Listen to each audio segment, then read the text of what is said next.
25শে December দেশে প্রয়াত প্রাক্তন প্রধানমন্ত্রী অটল বিহারী বাজপেয়ীর জন্মদিবস। গোটা দেশ জুড়ে আজ পালিত হচ্ছে তার 100তম জন্মদিবস।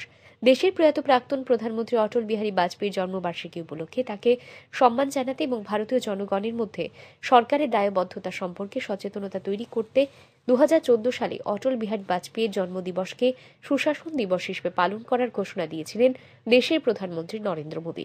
সেই থেকে প্রতি বছর দেশজুড়ে তার জন্মদিবসটি সুশাসন দিবস হিসেবে পালিত হয়ে আসছে। প্রতি বছর একটি বিশেষ থিম নিয়ে পালিত হয়ে থাকে এই সুশাসন দিবস। এবছরও সুশাসন এবং ডিজিটালাইজেশনের মাধ্যমে নাগরিকদের ক্ষমতায়ন এই বিশেষ থিমের উপর ভিত্তি করে পালিত হচ্ছে এই দিনটি। বুধবার রাজধানী প্রজ্ঞা ভবনে আয়োজিত এক অনুষ্ঠানের মাধ্যমে পালন করা হয় সুশাসন দিবস। এদিন মুখ্যমন্ত্রী প্রফেসর ডাক্তার মানিক সাহার হাত ধরে এই অনুষ্ঠানের সূচনা হয়। এছাড়াও উপস্থিত ছিলেন রাজ্যের মুখ্য সচিব জে.কে. সিনহা, রাজ্য পুলিশের মহানির্দেশক অমিতাভ রঞ্জন, স্বাস্থ্য পূর্ত দপ্তরের সচিব কিরণ গিত্তে সহ বিভিন্ন দপ্তরের আধিকারিকরা। এদিন বক্তব্য রাখতে গিয়ে মুখ্যমন্ত্রী বলেন, মঙ্গলবার হরিয়ানার গুরুগ্রামস্থিত এসটিটি বিশ্ববিদ্যালয়ে ত্রিপুরার সংস্কৃতি ঐতিহ্য তুলে ধরার সুযোগ পেয়েছেন তিনি। ত্রিপুরা সম্পর্কে দেশে বহু মানুষ অবগত নয়, তাই 2018 সালের আগে ত্রিপুরা কি রকম ছিল এবং 2018 সালের পর ত্রিপুরায় কি পরিবর্তন হয়েছে সে বিষয়ে বিস্তারিত তুলে ধরেছেন তিনি আরও বলেন, প্রাক্তন প্রধানমন্ত্রী অটল বিহারী বাজপেয়ী চাইতেন সমস্ত সুযোগ সুবিধা যাতে সমাজের অন্তিম ব্যক্তি পর্যন্ত পৌঁছায়। সেই স্বপ্ন বাস্তবায়ন হচ্ছে আজ। এটাই ছিল তার সুশাসন। অপরদিকে সুশাসনের সংজ্ঞা হল জনকল্যাণে কাজ করা, যা বর্তমান সরকার পূরণ করে চলেছে।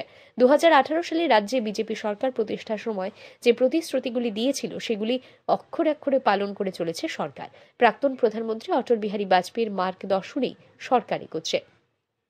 মুখ্যমন্ত্রী আরও বলেন, সুশাসনের অপর একটি গুরুত্বপূর্ণ দিক হল দুর্নীতিমুক্ত প্রশাসন।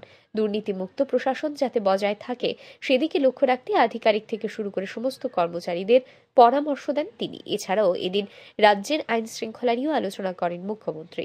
তিনি বলেন, ত্রিপুরার আইন শৃঙ্খলা বর্তমানে নিচের দিক থেকে 3 নম্বরে রয়েছে। শান্তি প্রতিষ্ঠিত হয়েছে ত্রিপুরায়। বিভিন্ন বিনিয়োগকারী সংস্থা ত্রিপুরায় আসতে চাইছে। আগামী দিনে উত্তর পূর্বাঞ্চল দেশের রপ্তানির গেটওয়ে হয়ে উঠবে বলেই অভিমত ব্যক্ত করলেন মুখ্যমন্ত্রী। আগে কি হতো, একটা সরকারি শহরের উপরই সরকারি যে সুবিধাগুলো সমস্ত মিউনিসিপ্যালিটি এরিয়া বা নগর পঞ্চায়েত সেখানে সীমাবদ্ধ ছিল, কিন্তু বহু জায়গায় আছে যেখানে সরকারি এই সুবিধাগুলো সেখানে কোনো অবস্থায় পৌঁছত না। সুশাসনের যে কথা আমরা বারবার বলছি, তার মেইন উদ্দেশ্য সেখান থেকে উনি বলতেন যে অন্তিম ব্যক্তি পর্যন্ত সরকারি সুযোগ সুবিধা পৌঁছাতে হবে, এবং সেটাকে মাথায় রেখে আমাদের ভারতরত্ন প্রাক্তন প্রধানমন্ত্রী অটল বিহারী বাজপেয়ী সেই দিশায় উনি কাজ করে গেছেন। আর সেটাকে আমাদের বর্তমান প্রধানমন্ত্রী নরেন্দ্র মোদীজি সেই দিশায় উনিও কাজ করছেন। যতগুলো আপনি দেখবেন স্কিম যতগুলো তৈরি হয়েছে, প্রধানমন্ত্রী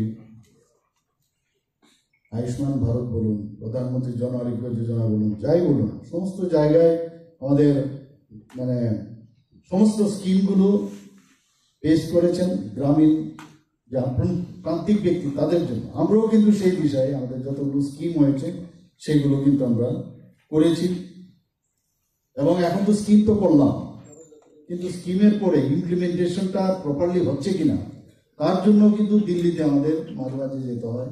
আপনারাও গেছেন, আমরাও যাই, এখানে চিফ সেক্রেটারিজদের মিটিং হয় আগে ভাগে, তাছাড়া অন্যান্য অফিসারদের যারা তাদেরকেও মিটিং যেতে হয়, সেখানে কিন্তু বলতে হয়, খালি বললেই হবে না, এটাকে হচ্ছে সুশাসন, কত পার্সেন্টেজ আপনি সেটা করলেন সেই পার্সেন্টেজটা আপনি বলতে হবে। এদিনের অনুষ্ঠানে মুখ্যমন্ত্রী সমীপেশু 2.0 এর সূচনা করেন মুখ্যমন্ত্রী। একই সাথে বিভিন্ন ম্যাগাজিনেরও উদ্বোধন করেন তিনি। Bureau report, RE news.